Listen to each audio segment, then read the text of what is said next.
Hi, welcome to Quiltinator.com. I'm Michelle Johnson. Recently I was talking with my aunt and she wants to learn how to quilt. And she is an accomplished seamstress. People will tell you, or quilters will tell you, we don't sew. Usually people who are great at sewing don't usually quilt. Same tools, but we don't, do a lot of the same things. She wants me to send her some block patterns, and so I thought, what a better way to kind of show her and show you all at the same time, because I'm sure there are several beginning quilters out there who are going to watch this. So this technique is used in lots of blocks, and what it is the corner triangle. And what it used to be is you would take a square, you would measure over and lop off a diagonal corner. The same thing with whatever square you were going to put on. You would cut it in diagonal. But now you have two bias edges that you're sewing together. So there's cause for distortion. So we want to keep everything as easy as possible. So what we do now is we would take, or what I do, I'm going to show you a few different ways, but what I do mostly is your outer square, your background piece, is the size that you need. If you will look very closely at this piece, across the top here, you will see where the white extends past that triangle. The white part is where I want to sew.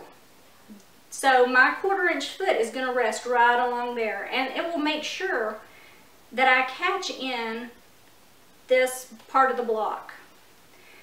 Most of the time what you would do, if it works right, you would cut off that middle piece and the backing, because a lot of people don't want all that extra in their quilt. And honestly, it's not going to hurt anything, it's just going to be thick. And, maybe if you're sending it to a long armor, they might not like it. So what I would do is I would just, from this sewn line, cut 1/4 inch and just take out the center piece. That way, I still have my outer border line, so I know exactly where to sew on. So one way to do that, as I just showed you, was to find that center line. You can iron your little square in half, and then when you go to your machine, you just, there in the valley, you just stitch right there. What I like to do a lot of times for myself to help see is I put my square on a, this is a tile piece, one of those sticky tiles. And it's got, we put on a fine, not too fine of a sandpaper, but not really coarse. And anyway, it holds it on there. And then all I have to do is take my ruler and pencil and then draw whatever I want on there. So if you ever do an applique, or if you needed something transferred over, this is a great way to keep your stuff from moving. Also, I like this method because it means that when we're watching TV at night and I really can't sew, then I can draw my diagonal, and then I would sew it on. Another really good tool which I have, and I'm going to show you this in just a second. My husband got this for me. It's Clearly Perfect Angles, and it is like a Supreme slider type thing. It's a little plasticky thing that it's one of those little cling sheets, and it comes on a piece of cardboard type thing so that it can cling to it. It's got the instructions on the back, and what you have to do is, what I did was cut out the center here. And now what that means is, and I'll show you in a second, but if you see the center line, what you can do is you take this here, and do you see how I line up on this? I can put that angle point right there. That's what you can do. And depending on these others, these little triangles, They help you to get that in just right, because you can use this method with flying geese. You can use this method with square and a square. You can, the little corners that we're putting on in the Piece by Piece 2014 Mystery Quilt, snow blocks. This method is used in a lot of different ones. So if you're chain piecing, this is a great little tool to have by Clearly Perfect Angles. And I'll show you how to use it in just a second. I'm going to show you how to put your Clearly Perfect Angles. If you want to get one of these, what you're going to want to do is you're going to line up this black line with where your needle comes down. This line here shows where it just needs to be straight, and to keep everything in line. Now, on your squares, they just match right in there. And so your little corner here needs to be on the black line. That's if you're going across something big, or putting two together and you need to cut them in half or something. To do one of these, what you're going to do is you're going to put your pieces right sides together, and hopefully I have this lined up correctly.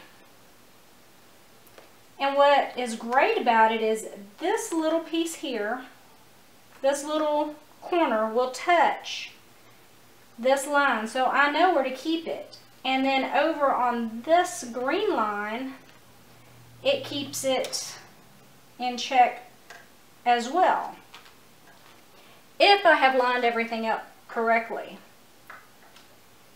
Another thing that I meant to mention is this thread is a 50 weight thread. It takes up some room whether you think about it or not, and so when it flips over, a lot of times these just won't meet. Like, you'll have that little white edge that goes all the way around. And one thing you can do about it is try to think about moving one thread width to the inside, because you're going to fold this way. You want the thread to be just on the inside. So let's try this and see. Oops, let me pull my threads and maybe see if that'll, and if I can keep everything lined up.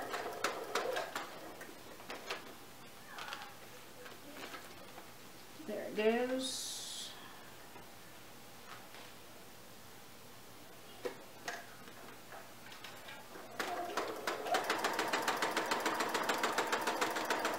And I should have lengthened my stitches, but now you can see everything stayed lined up. And if you were chain piecing, you could just put one right in right after the other.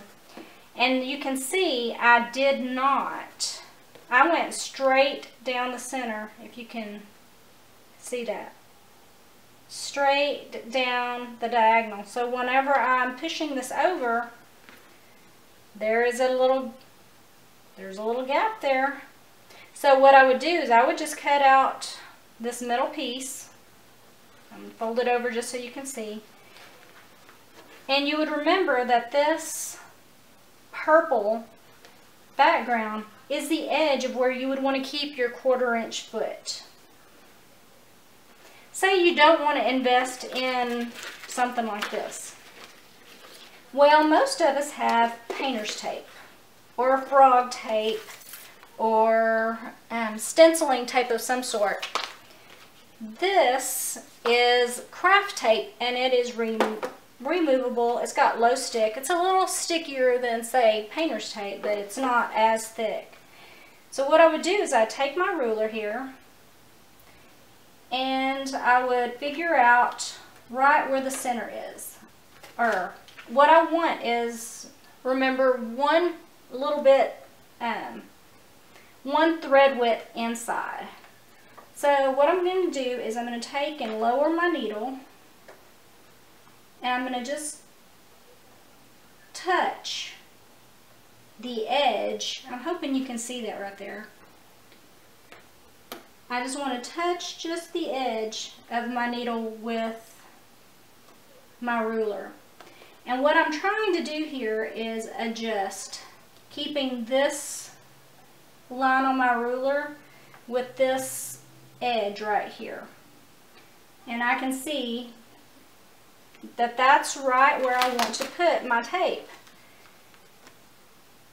And so then I would just line my tape up. And then I could get another piece here.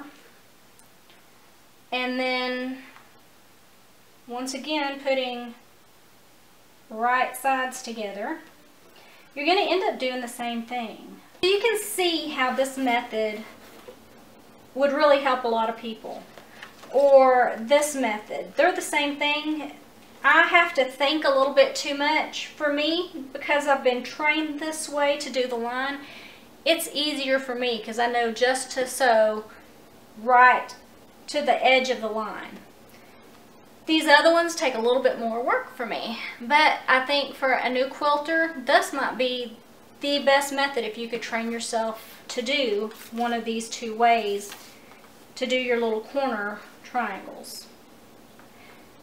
So Thea Chicken, I hope this helps you get started in your quilting career. I am Michelle Johnson, this is Quiltinator.com, and I am getting back to quilting.